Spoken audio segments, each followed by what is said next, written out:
Tell them that once there was a fleeting wisp of glory called Camelot. Camelot, Camelot. Now say it out with pride and joy. 60 years ago exactly on this date, Camelot was destroyed in the Nightmare on Elm Street when President John F. Kennedy, his brain exploding in a car in broad daylight on Elm Street, his brain splattered over his beautiful wife Jacqueline's pink suit. Who killed JFK is a question that has perplexed many for all of these decades. We'll be diving deep into the mystery on the mother of all talk shows this evening. And Benjamin Netanyahu demanded a ceasefire faster than the Labour leader Keir Starmer and all his revolting minions who are out today on television saying, you know, Labour was never against a ceasefire, making themselves liars as well as gutless cowards, revolting apostates, a disgrace to the very name of Labour. We'll be talking about Gaza, so stay tuned. It's going to be the mother of all talk shows. You are listening to the Mother of All Talk Shows podcast with George Galloway. It was 60 years ago this night, a dark and cold night, where I was in Scotland, outside in the street playing football with my friends, as was my wont. My late father on his way out to a darts match for his workplace, the National Cash Register Company in Dundee, but based in Dayton, Ohio, came out and told me that the president had been killed. I openly wept and had immediately to go indoors. For everyone of my ethno-religious background, President Kennedy was something special. His picture adorned our walls. My party piece at the age of 9 was a recitation of his inaugural address from the first day of his presidency. It was heartbreaking for many reasons. I had fallen in love with the very idea of Camelot, the very idea of Jack Kennedy and Jacqueline and their beautiful children and their handsome brothers and the set in which they moved. Everything seemed like a wisp of glory. Decades went by when the shine came off Camelot. The halo of President Jack Kennedy dimmed, but it never died. Something apart from Kennedy died that day in 1963. America died. The idea of America died. For people of my generation, at least. We had high hopes of Jack Kennedy, some of which were dashed. But we believed, and I still believe, that he was the greatest of all American presidents, and that his second term would have significantly changed the order of things in America and in the world. We were excited by his promise to shatter the CIA and scatter it to the four winds. We were encouraged by his refusal to allow the state of Israel to become a nuclear weapons power. We were enthralled by his obvious and indeed early efforts to bring about détente with the Soviet Union, with Nikita Khrushchev, then the leader of the USSR. We were thrilled that he had eschewed any repeat of the Bay of Pigs fiasco, the invasion of Cuba, determined by his predecessor, though conducted in the early days of his presidency. A fiasco which led to the shedding of much blood and would lead to the Cuban Missile Crisis, which placed the world on the precipice of nuclear destruction, a precipice from which we were walked back by the skill and by the determination and the negotiating diplomatic skills of President Kennedy and his Soviet counterpart, Nikita Khrushchev. We believed that Jack Kennedy, with his brother Robert as the Attorney General, were doing everything they could to clean up the nest of mobsters, of Cuban emigres, of human filth that infested the inner circles of Washington, D.C. then and again today. We believed that Jack Kennedy was a good man. He was not as good a man as we believed, but he was better than all of the others before and since. Jack Kennedy was snuffed out in his prime, on the verge of what undoubtedly would have been a successful election and a second term, during which he might well have put many of these promises into action and into reality. He might well have been the man to tackle and destroy the Jim Crow apartheid system that even then existed, so that some of Kennedy's circle could not sleep in the same hotels, even when they had been performing on stage together. Frank Sinatra, Dean Martin had to sleep in one hotel, Sammy Davis Jr. in another, in the era of President Jack Kennedy. He might well have avoided the Vietnam War, which killed millions of people. He certainly was strongly suspected by the military-industrial complex and the intelligence security apparatus of having no stomach for the war in Southeast Asia. He may have then been succeeded for a third Kennedy term by Robert Kennedy, by then a senator for New York, who did, in fact, launch an almost certainly successful campaign for the Democratic nomination in 1968, but was himself murdered. All this blood, all this hatred, all this gore at the first Irish Catholic president of the United States. All of it pierced into my consciousness, into my heart. And as I grew older, I became one of the many tens, maybe hundreds of millions of people who studied closely the murder of first President Kennedy, then Senator Robert Kennedy, and concluded, overwhelmingly concluded, unshakably concluded, that the official story that we had been told about both murders could not possibly be true. Even before we saw the Sabruder video, which makes plain as a pikestaff that President Kennedy was shot not from one direction, but from two, not from one lone deranged palooka up in a book repository in Dallas, Texas, if at all, by that palooka. But his murder came from the front. His murder came from the front. It is now increasingly clear and obvious, conducted by his own state, the state of which he was the president. He did not shatter the CIA into a million pieces, but they shattered his head, his brain, into many pieces indeed. He did not get the opportunity to cut down to size the military-industrial complex, the security apparatus.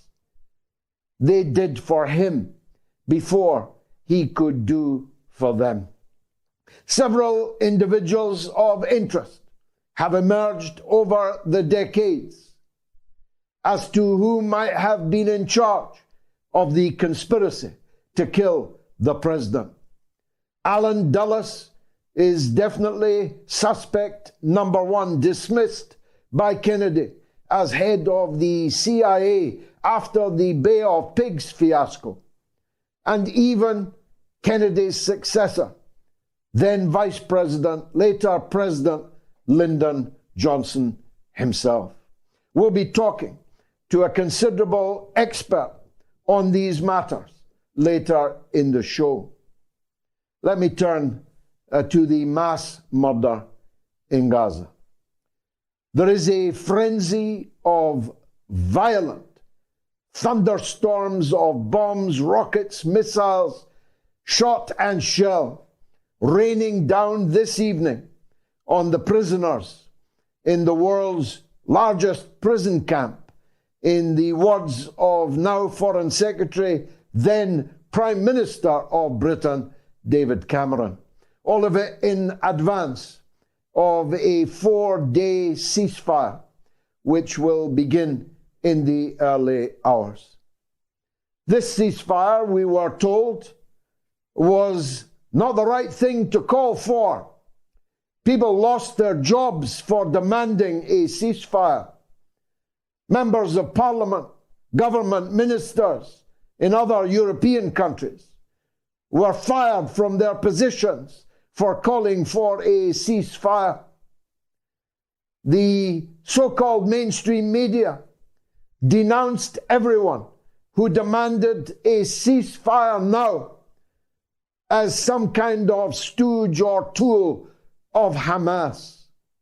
We were told that such a ceasefire could only imperil Israelis and Israel's security. We were told that such a ceasefire was non-viable, unacceptable, indeed was a propaganda crime against the people of the state of Israel.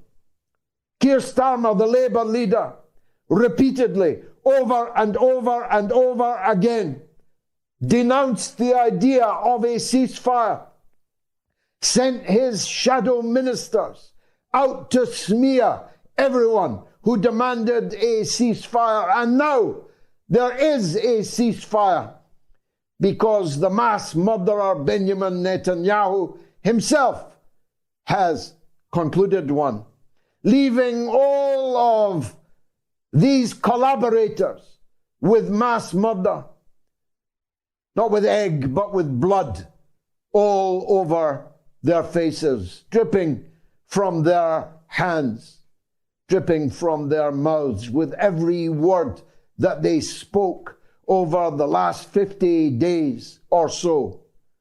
Words that are captured in celluloid forever and will endlessly be replayed, as will the voting figures in the British Parliament, in the House of Representatives, in the US Senate, where only one solitary senator, one out of 100, agreed to call for a ceasefire in Gaza.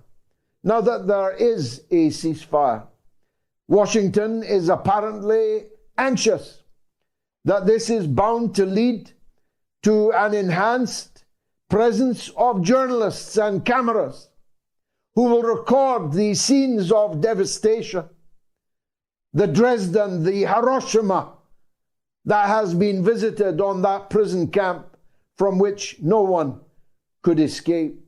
How telling. Biden's not worried about the genocide. He's worried about cameras capturing the genocide during these 4 days.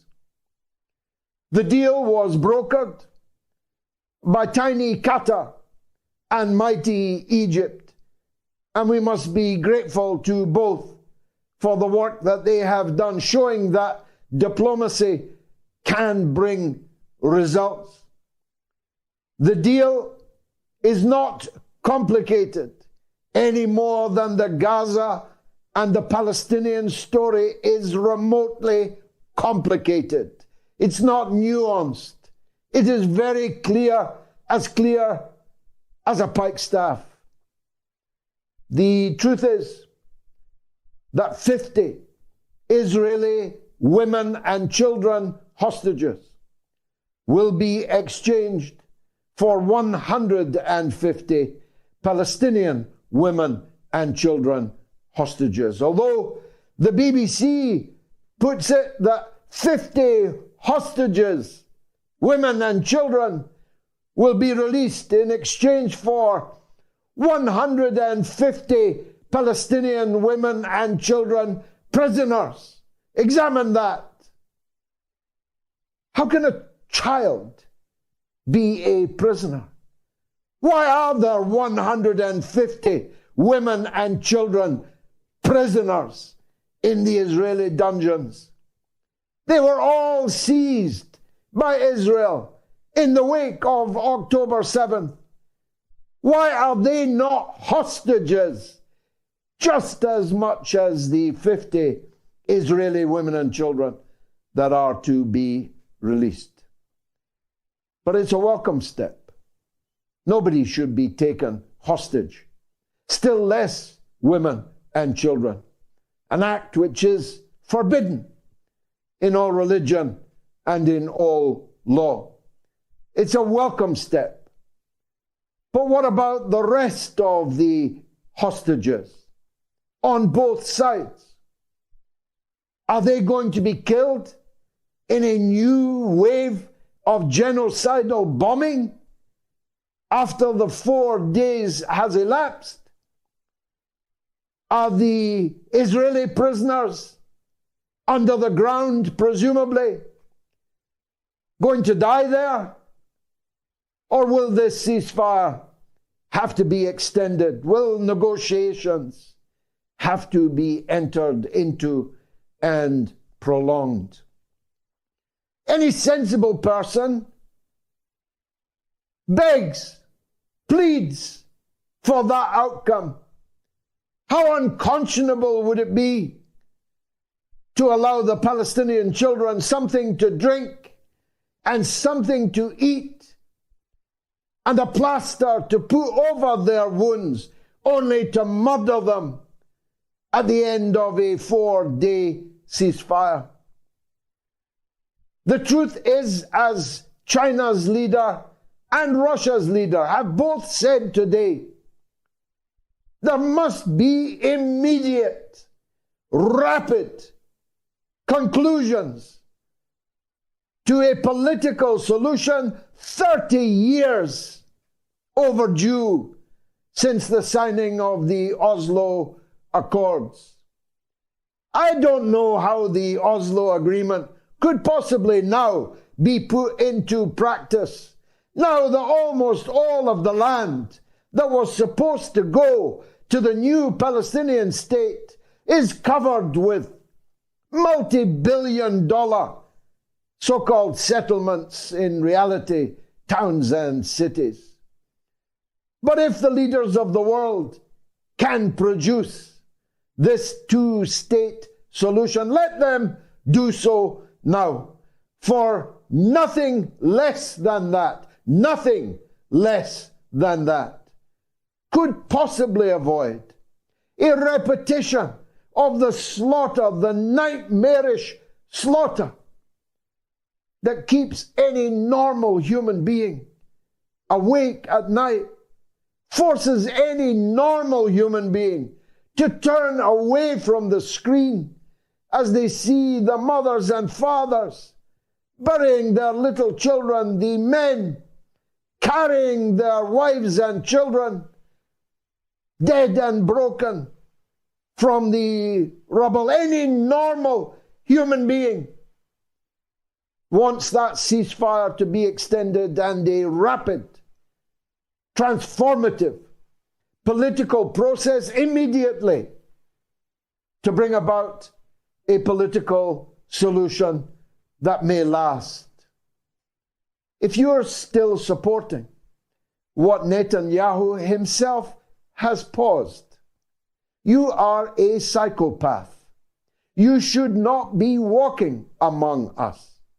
And every day we now see more and more evidence of the fact that Zionism has become a kind of mental illness, and its adherents, for their own sake, for all of our sakes, must shake themselves free of it and begin to repent and atone for the crimes that have been committed in its name.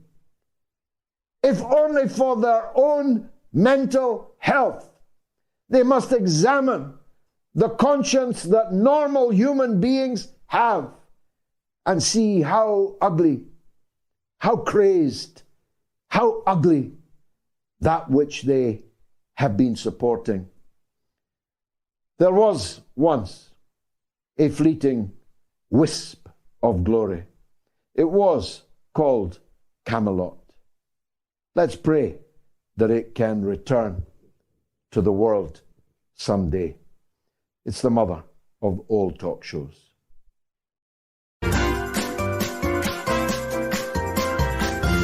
You are listening to the Mother of All Talk Shows podcast with George Galloway. Professor Dan Kovalik, the author and analyst, is one of the bravest men that I know. And he was recently trying to get across that border into Gaza. He and others, Max Blumenthal amongst them, have been amongst the greatest of Americans in this great time of trial over these last 60 or so days. And I'm very glad that he's safe and well and able to talk to us now on the Mother of All Talk Shows. Professor Dan, thank you for joining us. First of all, your thoughts on the ceasefire, and then we'll talk about your own personal experience. Yes, well, I agree with you, George, that the short ceasefire is necessary. It's important. It's a beginning step, but of course it's not sufficient. We need a permanent ceasefire. We need this war to end. We need the carnage to end. And as you said, the U.S. is even afraid of the short ceasefire because it's afraid that more journalists will get in and see exactly what terror the Israelis have brought upon the people of Gaza. But certainly it's a good step, a positive step, and I hope it's the beginning of something. And it wasn't a U.S. brokered ceasefire. It wasn't a British or French brokered ceasefire. It was brokered by Qatar and by Egypt. That too is telling, isn't it? Absolutely, and this is very typical, right? I mean, look, the U.S. is no longer in the business of diplomacy, of trying to broker peace. We know in the case of Ukraine, for example, that a peace deal was in the offing in March or April of last year, which could have saved hundreds of thousands of lives, and that the U.S. and the U.K. intervened to prevent that deal from being honored. And in the situation with Palestine now, the U.S. is playing a treacherous role, afraid, as you say, of even a 4-day pause. So, yes, we must give credit to Egypt and Qatar for this ceasefire. Now, what happened between you and the Egyptian government, with which I have long and sometimes tumultuous dealings myself? I have oftentimes been in the Sinai and trying to get into Gaza or trying to get out of Gaza. Tell us what happened to you and your party. Well, we had a party of about 20 or so people. You mentioned Max Blumenthal was there. So was Chris Hedges, Margaret Kimberly, a number of other journalists and activists. And we wanted to accompany Egyptian activists to the Rafah crossing to help bring humanitarian aid. We did so at the request and the invitation of these Egyptians. It seemed that we had gotten permission to do that. And then right at the last second, which happened to be 5:30 in the morning on a Sunday, we were denied that permission. So then we decided the next day, on a Monday, to try to hold a press conference in front of the U.S. Embassy to, one, call for the opening of the Rafah crossing, which has largely been closed to people and to humanitarian aid, and to call, of course, for the U.S. to end its support for the slaughter in Gaza. We were there for probably 15, 20 minutes or so, and at some point, the Egyptian authorities, who continued to come towards us, ask us questions, expressed concern that some of us had keffiyehs on, some people had Palestinian flags. This seemed to upset them the most. At some point, they just came, surrounded us, arrested us, and brought us to police headquarters where we were questioned and processed and let go after a few hours. It was a very interesting experience in that it began very, very hostile, with them literally throwing us into paddy wagons and bringing us to police headquarters. By the end, it was more friendly, and they actually saw the statement that we had written that we wanted to give to the embassy that said what I told you, that opposed the genocide in Gaza, called for the opening of Rafah. And as you said, there are many in Egypt, even amongst the authorities, who support those sentiments. And the commandant of the headquarters told us he supported our statement, and ended up saying we were welcome in Egypt anytime. So I saw that as a little bit of a victory there, George. It is a victory. In the dog days of President Mubarak, I was handed a slip of paper declaring me persona non grata at the Cairo airport, and the official, I can still see him in my eyes now, said, "You will never again be allowed back in Egypt." Not 2 months later, Mubarak had been overthrown, and I was indeed back in Egypt. And as I came down the aircraft steps, I found a brass band on a red carpet playing a welcome note to me for my arrival. So if you didn't get that slip of paper, then you should definitely try to go back to Egypt, Dan, because there are millions, tens of millions of outstanding people in Egypt, the most important, the greatest of all Arab countries. But it is trapped in this schizophrenia, isn't it? It's terrified of Israel. It's terrified of the United States. It wants to bring about ceasefires, and it is humiliated by not being allowed to open its own gate on its own territory in Rafah because Israel will attack it if it does. This schizophrenia is not good for your health, is it? No, and this is part of the schizophrenia, frankly, that plagues the entire Arab world, right? The Arab world has largely been silent about what's been happening in Palestine for quite some time. And it's for the reasons you say. It's out of fear. It's out of greed. We know that right now, even the Egyptians are being bribed to consent to collaborate with Israel in its ethnic cleansing plan to send all the people of Gaza into the Sinai Desert. And so far, Egypt has resisted that, to their credit. And as is the usual case, the Palestinian people are leading liberation in the region, leading liberation movements in the world.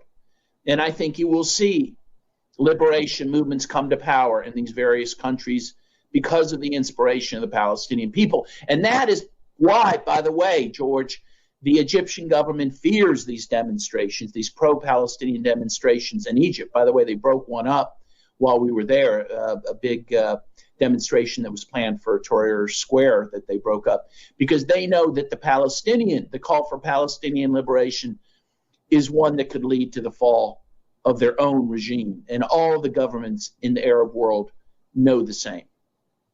Well, President Arafat often used to say to me that the Palestinians were the 300 Spartans holding the pass at Thermopylae, waiting for the city-states to rise up. That was one of his favorite metaphors.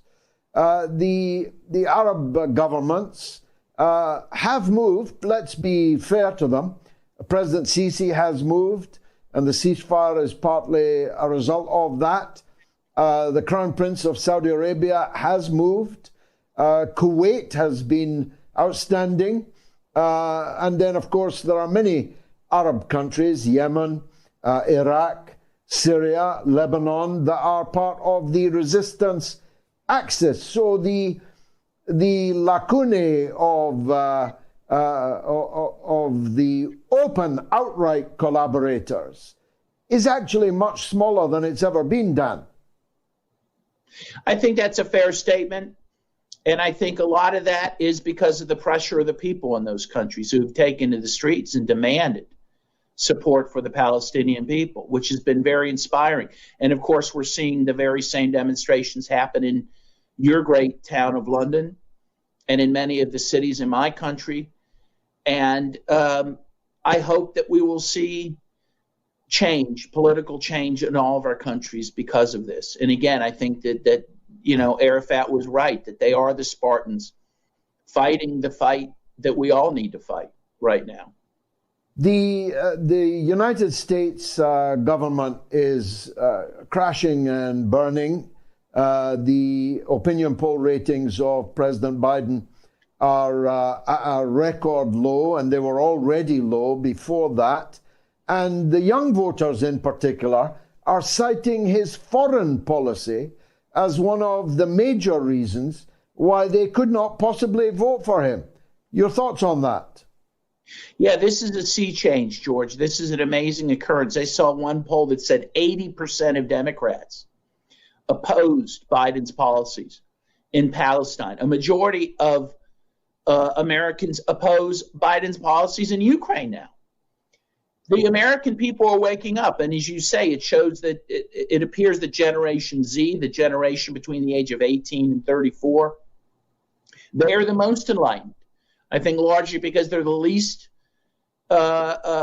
influenced and persuaded by the mainstream media. They're getting their news from social media, from platforms like X and TikTok. And that's where we're seeing the carnage. In Gaza, we're not seeing on the nightly news. And so they're not fooled. This is an amazing occurrence. This is something we all should be heartened by, and I certainly am. And I think political change is coming. I think the Democratic Party is over at this point. Biden cannot win this election, and he can't win because he has supported this genocide in Palestine. I've always loved the letter Z, or Z as we call it, ever since I used to follow Zorro as a kid.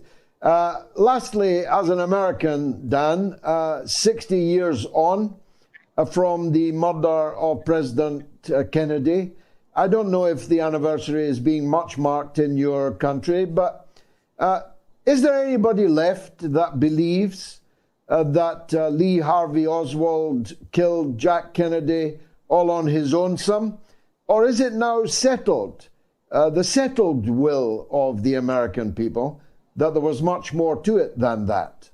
I think it is the settled will of the American people that he was killed by his own government in a coup.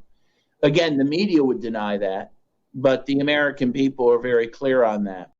And we have a lot of good people to thank for that. One is my friend Oliver Stone in his movie JFK, which I think really brought the floodgates open on this subject. And also Cyril Wecht. I live in Pittsburgh, as you know, George, and Cyril Wecht, the great coroner, who's been very involved in telling the true tale of the assassination of JFK, is from Pittsburgh. And there's actually a weekend-long symposium that just ended on the JFK assassination. I think the American people know that their government, maybe that John F. Kennedy was the last true democratically elected president we ever had, that democracy died in November of 1963. I hope it'll be brought back, but I think that's the truth, and I think Americans know that. Professor Dan, I hope to link up with you in Cairo one day. Thanks very much for joining us on the Mother of All Talk Shows. It will be great. Stay tuned.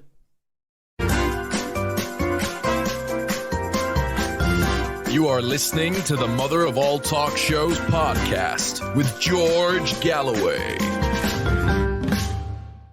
James Giles is the leader of the growing independent group of councillors on the London Royal Borough of Kingston. He is well known to viewers of the Mother of All talk shows, being a frequent guest, and in another life, he worked with me for a brief time. I'm not responsible for any of his views. He's definitely not responsible for any of mine.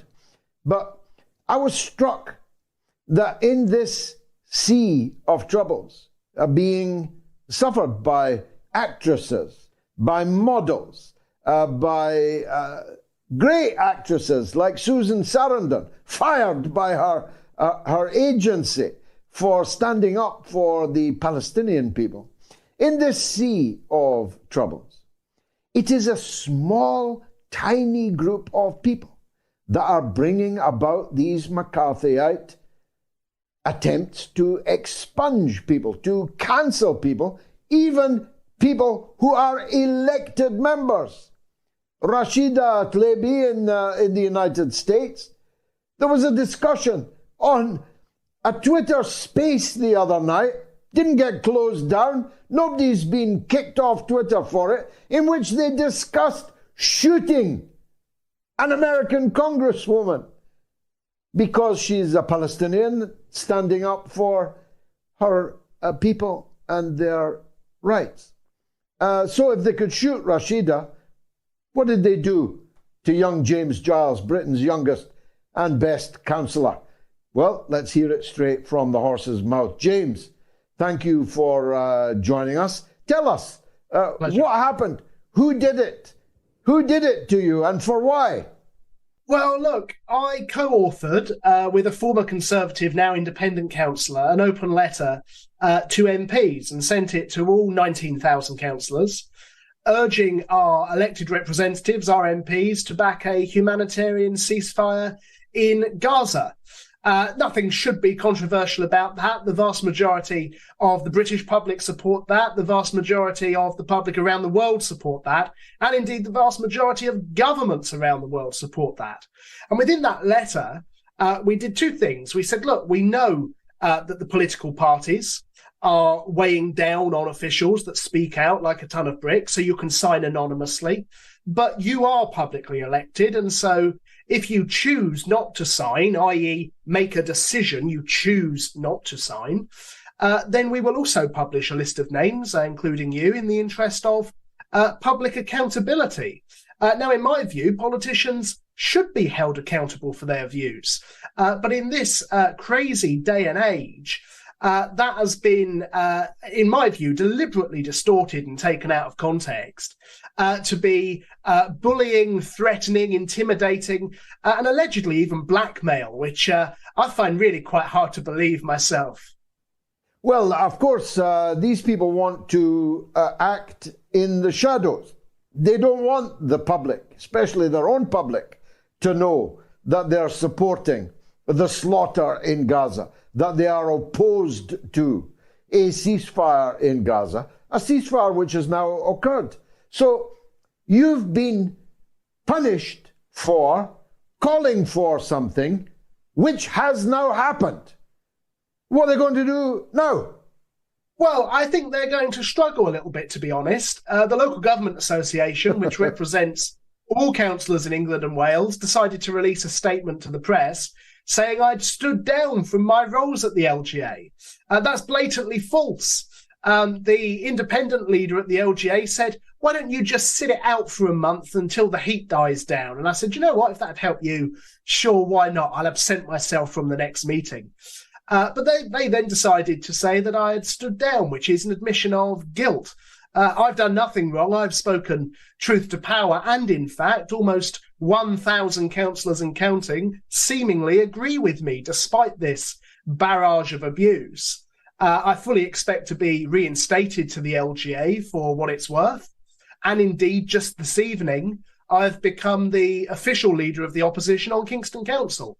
As the former Conservative joins our group, the Conservatives are now relegated to third-party status. So when you said bounce back, I think you were spot on. And as for these people who, on the one breath say free speech, freedom of expression, On the next, they try and cancel people with whom they disagree. I had a number of people write to my professional employer who decided to suspend me. I'm pleased to say that suspension was, within 2 days, of course, lifted on the basis of freedom of expression. But the very notion that it happened in the first place, I think, really paints a worrying picture for the state of democracy, for the state of freedom of expression, and for the state of people willing to stand up for the oppressed in society, which is something I'll certainly never shy away from doing. And my goodness, I know you never do either. Well, it's even more extraordinary when when you count the heads. The number of people who oppose a ceasefire numerically is tiny. You have a huge majority of people who call for a ceasefire. You have a significant number of people who don't know. And you have a small number of people who oppose a ceasefire. But nobody in the world has been suspended from anything for opposing a ceasefire.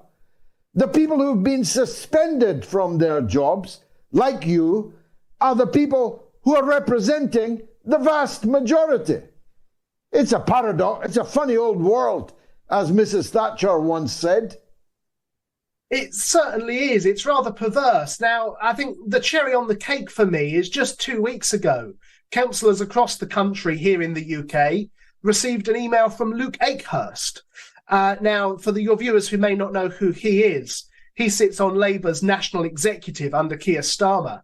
But he was writing in his guise as the director of a lobbying group called We Believe in Israel, writing to all councillors from his perspective.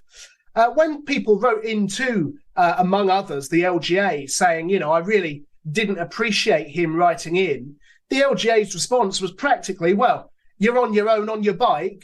He can say what he wants. And so the notion that I'm not able to say what I want, frankly, is for the birds. And I'm going to keep saying it, and I'm not going to stop. And seemingly, the vast majority of councillors who have engaged agree too, which makes sense when you look at the opinion polls. But equally, the people that must be held to account are people like the Conservative councillor for a region I won't disclose, who wrote back to me that Gaza should, and I quote, be razed to the ground. The irony was, in the same email, they said, but I don't give you permission to tell people that I've told you that. I mean, this is just absolutely preposterous that we've got public officials in elected office having the gall to say something as horrific as that, but as cowardly as to say, this is what I believe, but if you tell anyone, I'm going to personally sue you, which is what they said. Democracy, shamocracy. Well, congratulations on your new position. It's onwards and upwards for you. You now are the official leader of the opposition on the Royal Borough of Kingston Council. I'd like to say you'll get your reward in heaven, but I think you'll get your reward much sooner than that, James, because you're doing God's work here, and people will recognize that in your own ward, in your own council area. Thanks for coming on to tell us what happened to you, Councillor James Giles, leader of the opposition on the London Borough of Kingston. Let's take a quick break, and then it's JFK from the Oracle himself, Matt Crumpton. Stay tuned.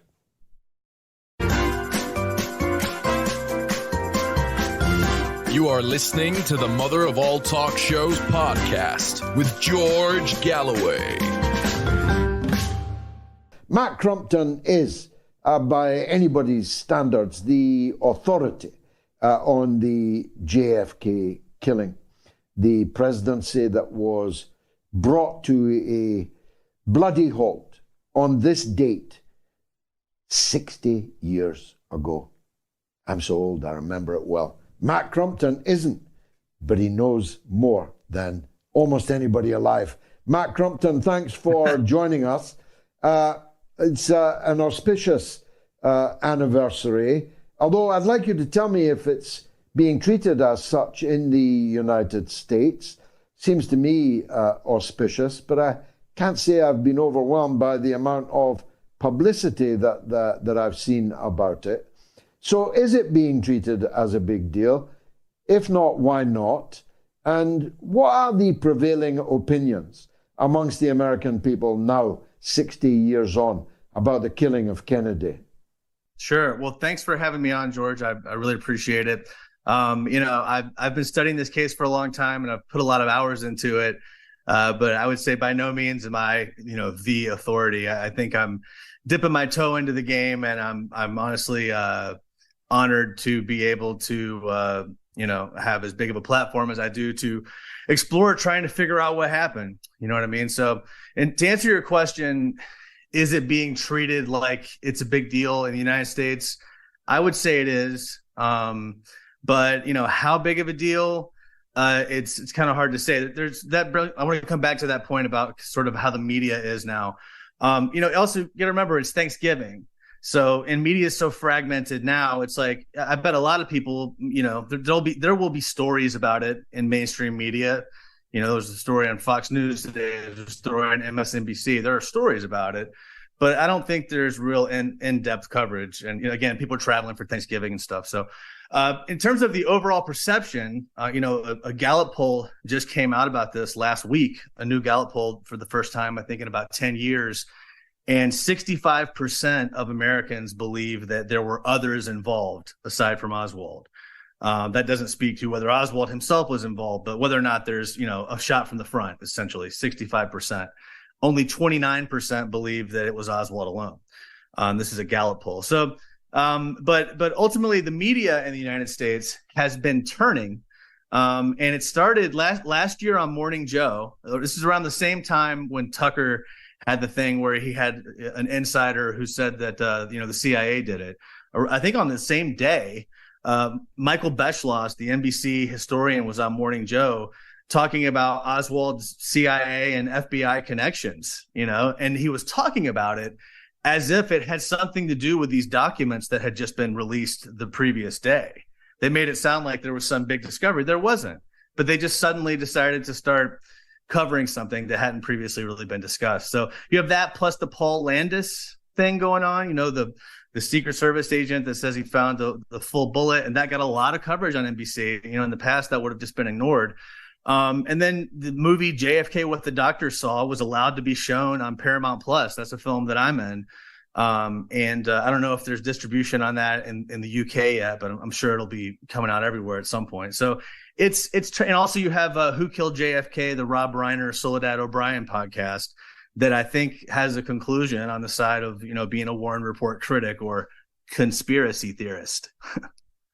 Yeah, but that moniker has less and less weight as more and more things turn out to have been a conspiracy.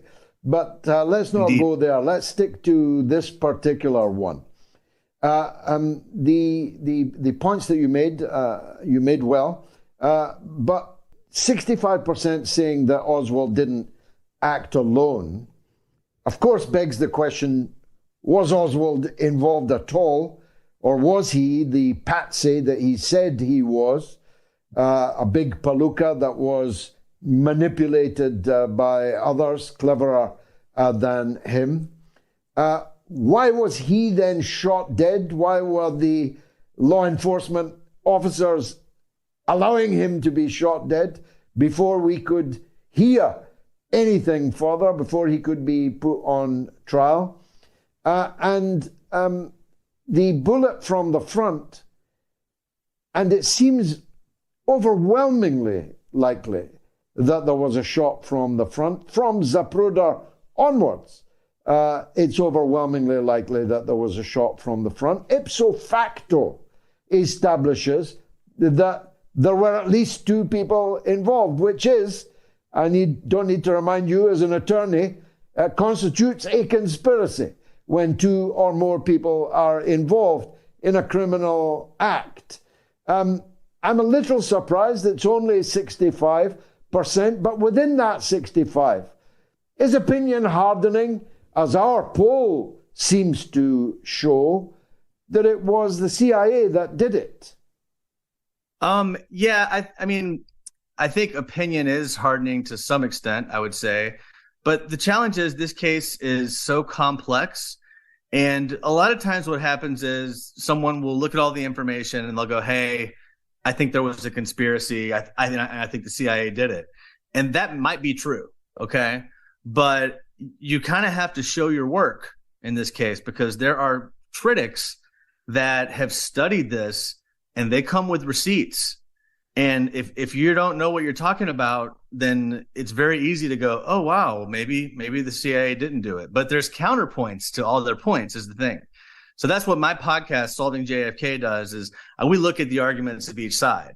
I think, people like Oliver Stone and my co-author on the new book that I just wrote, JFK Assassination Chokeholds, Jim DiEugenio, guys like that, they do a good job of advancing the Warren Report critic cause, but they're not going to lay out necessarily every single argument. Although DiEugenio does in his book, Reclaiming Parkland, he kind of lays out the Bugliosi arguments. But I want to get to your 2 points that you raised. Oswald, what was Oswald's role? Okay. There's 2 questions. Was Oswald involved, and did Oswald fire a shot? Regarding him firing a shot, my answer to that question in season 1 of the podcast, we looked at it, and I think the answer is no. I don't think he fired a shot. And the main reason why is because I don't believe it's possible that he was on the 6th floor at the time the shots were fired. The most persuasive evidence to me to that end is the testimony of Arnold Rowland that he saw someone in the window with a gun at 12:15, combined with the testimony of Carolyn Arnold, who says that she saw Oswald at 12:25 on, I believe it was the 2nd floor. It might have been the 1st floor. I don't have encyclopedic memory, but I do have citations. So anyway, he couldn't have been on the 6th floor holding that gun that Arnold Rowland saw at 12:15 if he was seen by Carolyn Arnold at 12:25. And there's nobody that sees him there. The evidence on Oswald, when it comes down to it, at the end of that analysis about could Oswald have been in place, the biggest argument that Warren Report defenders still have is, yeah, but what about all the other stuff? And that's the point of the podcast, is let's take it one by one so that you can't say, what about all the other stuff? Let's go issue by issue. On the front, so then what was Oswald involved? Well, that gets to a different question. He acted really weird. Why did he get a gun and go to the Texas Theater? That's strange. A lot of people think Oswald was intelligence and he was doing what he was told. I'm not just going to make that claim without showing my receipts, but I will say that the purpose of season 2 of the podcast is to find out who was Lee Harvey Oswald really. And we get into that here in the next week or so. Today was the first episode back from a break we've been on in a while. Your second point, real quick, the shot from the front. The evidence on that is now here's the biggest counterpoint. Well, then who did it and where are they and why don't we have somebody in custody? Because they basically fired a shot in the middle of a bunch of people in daylight. How could that have happened? How did they possibly get away?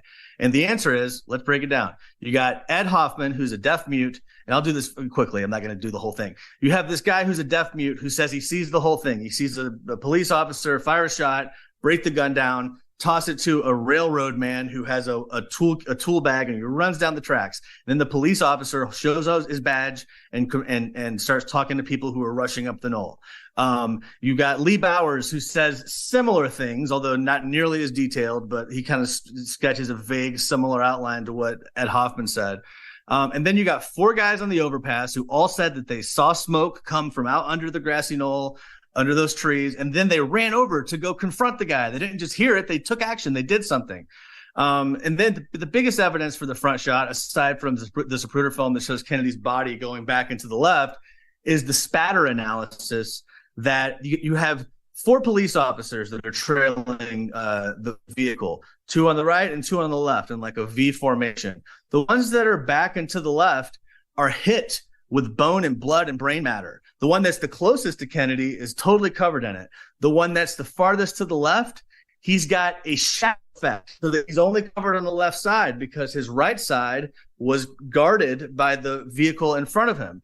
Now, the 2 officers on the right, they had much less blood on them because there was a cloud from the headshot, but they had no bone and no brain. These other guys thought they were hit by bullets, but it was bone coming at them. So what does that tell you about the trajectory? And then obviously you have the big hole in the back of his head, which is the subject of JFK, what the doctor saw.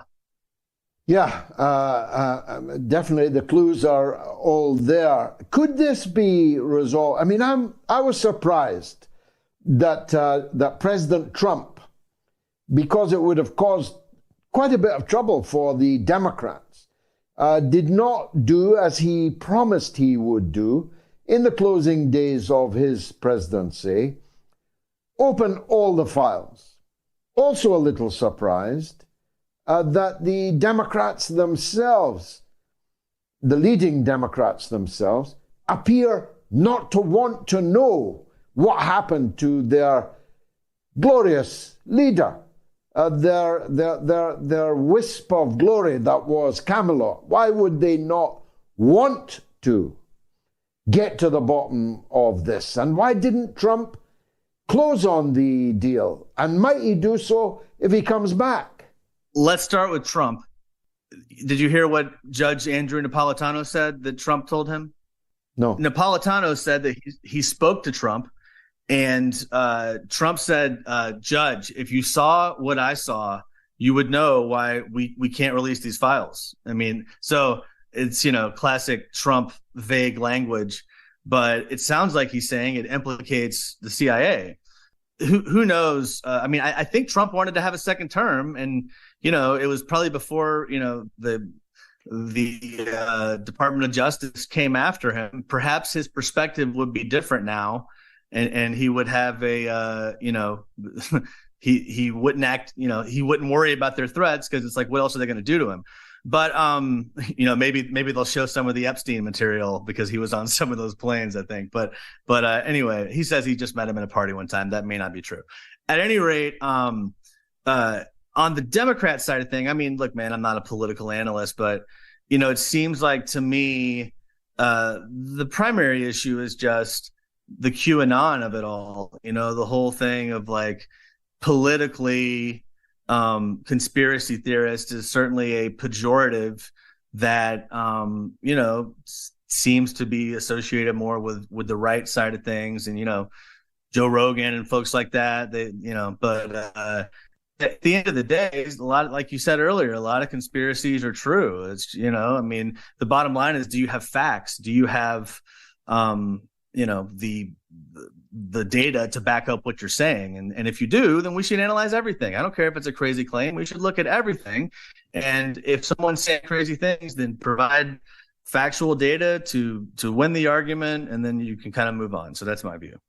You're a young man. Do you think you'll ever see the end of this? Do you think you'll ever know who killed JFK? I think that we can get to the institutions and some of the the testimony that people have had over the years, and we can get close, I think, in terms of, are we going to know who the trigger man was, on the grassy knoll, if that's where he was. I don't know if we'll know that, because it could be some, there's a lot of different theories out there. I think that's going to be the hardest part, is once we get into trying to figure out, okay, so season 2 of my podcast is, if who was Oswald really? So we're going to go deep on Lee Harvey Oswald, his childhood, Marines, Russia. When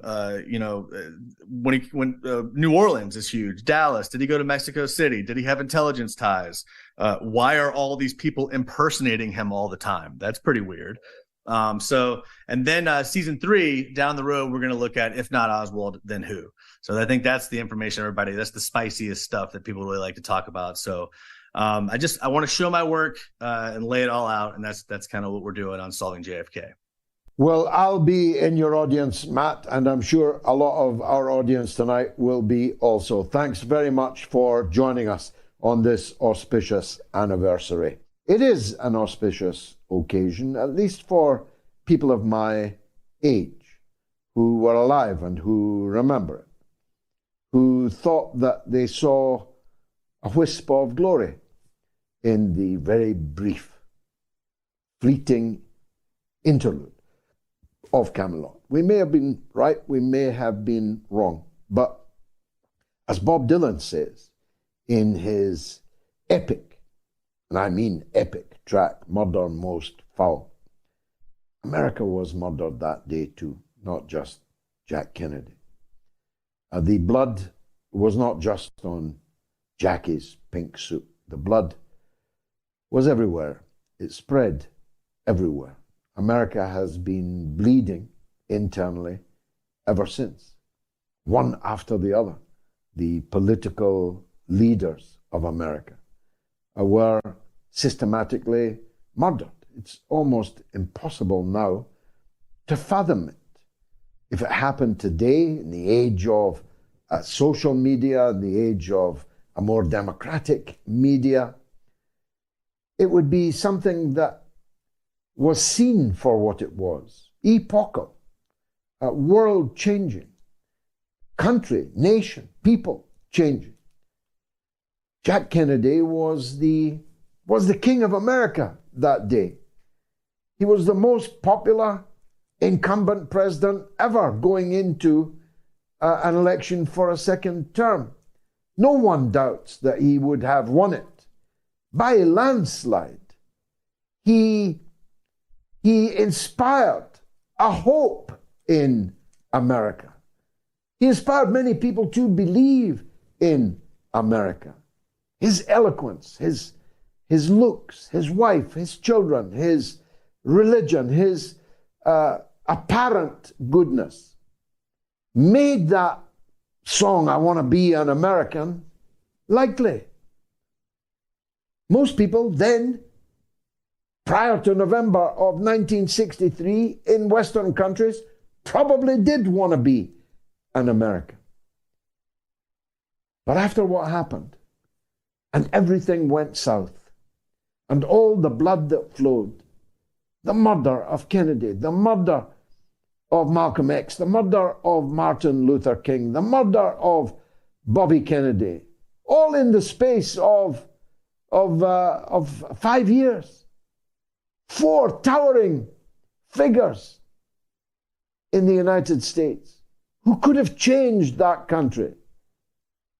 And if that country had changed, how different would the world have been? There'd be millions of Vietnamese alive that were killed, just for starters, and many, many more. Don't get me started. I don't have time. Final call is from Davinder in Leicester, in England, on Palestine. Davinder, welcome to the show. What do you want to say? Hi, George. Thank you for taking my call. I'm a bit nervous, but obviously I've been watching you, and I'm, been wanting to ring, but today I was actually on time. But what I wanted to say was the Arab reaction, and I've quandered over this for a long time and listened to what you've been saying. And my own thoughts is all about self-preservation. I mean, a lot of these Arab nations have always been in bed with Israel, even though they're people who they govern may be totally against it. And I think that personally, I think the self-preservation is America will sanction them. They've got a lot of money abroad. They won't be able to travel, etc. Life's going to get a lot tougher. Apart from places like Egypt, I mean, Iran is totally different ball game altogether. But, Saudi Arabia, some of these other countries, I think they've taken the cover off. They're in bed with them. They've taken the duvet cover off. But, eventually we want to get back in bed. But I think the only fear they've got now is the fear of like Egypt, especially. They're playing the game, but trying to delay. I mean, how long does it take to, get up and stand up? 14,000 people have died, children. It's on widescreen TV. Nobody's saying anything, including us, the British. We're watching it. And I think the only time they will interfere is if the people of Egypt uprise, their own people uprise. It's very difficult in places like Saudi Arabia and some of these other places, Abu Dhabi, places like that. The population want it, and plus a lot of their population is immigrant workers, and it's just a few people who own everything. And I think it's self-preservation at the moment, and that's the reason for the delay. And they're quite happy delaying it, letting Israel do what they want, what they want, until the fear of them actually being taken out themselves by their own populations, which is not many of them, but there is Egypt. I mean, if they come in, Iran is totally different ball game altogether. They are people who stand alone. Well, of course, Devinder, I recognize the picture that you paint, unattractive as it is, but I do think that things are changing. Qatar, for example, Al Jazeera television in English and even more in Arabic has been truly outstanding in its coverage. For those who speak the English language, it is like an ocean of information and truth compared to a drop of water in a cup, comparing Al Jazeera's coverage with the Western media. Anyone with any sense is watching this war on Al Jazeera, and that is a feather in Qatar's cap. As is the thrashing out of this deal, this ceasefire deal, especially if it lasts longer than 4 days. Ditto Egypt, which was thanked by the resistance today for its role in brokering this ceasefire agreement. Now, in both cases, in the case of Egypt, of course, openly, Sadat opened the first normalization with Israel. But the great mass of the Egyptian people, which is almost 100 million people, by the way, the vast majority of them poor and shirtless people, the Egyptian people are a truly noble and great people. I know them well. I've spent a lot of time there. And their leadership is moving, and it has to move, whether it likes it or not, because of the pressure of the masses in Egypt. I don't know what pressures exist in Saudi Arabia, whether it's of his own volition or fear, as you say, for self-preservation, but the Crown Prince, who's really in charge in Saudi Arabia, has also moved farther than any Saudi leader since the 1970s, since the oil embargo and the great days from an Arab perspective of that. They killed the king, and they controlled, they hoped, for the most part, all the kings that came later. But they don't seem to be in control of the Crown Prince, Mohammed bin Salman. He's moving. He's in China. He's in Russia in the last few days as part of this important diplomatic drive, which must now exploit this hiatus of this ceasefire. First of all, to extend it, and then to turn it into something that could resemble a political solution that brings this conflict to an end. There are other countries, I won't speak of them now, but there are other Arab countries that are openly collaborating with Israel. And that is, of course, a deep shame upon them, and has not been missed by the rest of the Arabs, even in their own countries. Of that, I am sure. But I'm thanking God this evening that tomorrow I will not have to look at new and fresh corpses, new broken lives, new destroyed homes, hospitals, schools, clinics, universities, mosques, at least for a few days. I don't know about you, but it's been taking its toll on me. And so God knows what the psychological impact has been on the 2.3 million prisoners in what David Cameron, not me, David Cameron called the largest prison camp in the world. God willing, I'll be back on Sunday at the earlier time now of 7 p.m. UK time. I'm remembering Jack Kennedy this evening.